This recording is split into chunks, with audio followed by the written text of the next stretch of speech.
এই সুজি দিয়ে পিঠে করব, মটরশুঁটির পিঠে করব সুজি দিয়ে। এই যে মটরশুঁটি দিয়ে আমি পিঠে করব, পিঠে। কড়াইয়ে দিয়ে দিলাম, এতে জল দিয়ে দেবো।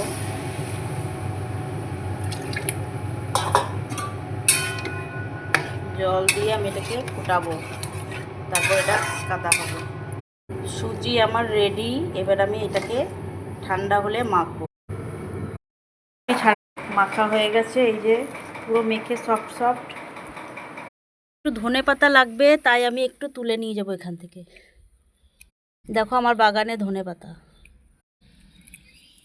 অল্প নেবো, কিন্তু ছোটো ছোটো, বেশি বড় হয়নি এগুলো। দেখো এগুলো সব ধনে পাতা। রসুন ভাজবো, নিয়ে এটা বেছে নিয়েছি, ভাজা ভাজা করে মাখবো। এই যে আমি ওর মধ্যে দিয়ে দিলাম, ধনে পাতা দেবো, নুন দেবো, মাখবো। এই যে আমি এটা ভরছি, এই যে মুড়ে নিলাম। এটা দেখো আমার পুর রেডি। দেখো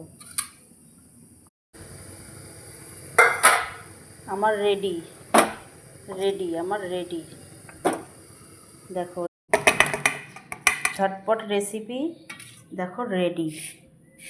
সুজি দিয়ে মটরশুঁটি পিঠে, দেখো রেডি। Tasty tasty. এই যে ঠান্ডা হবে, তারপরে দেখবে জমে ক্ষীর। ঠান্ডা হলে যা টেস্টি লাগবে, আর এটা চাটনি দিয়ে তো আরও ভালো লাগবে, যে কোনো চাটনি দিয়ে। Tasty tasty tasty tasty tasty, দেখো টেস্টি।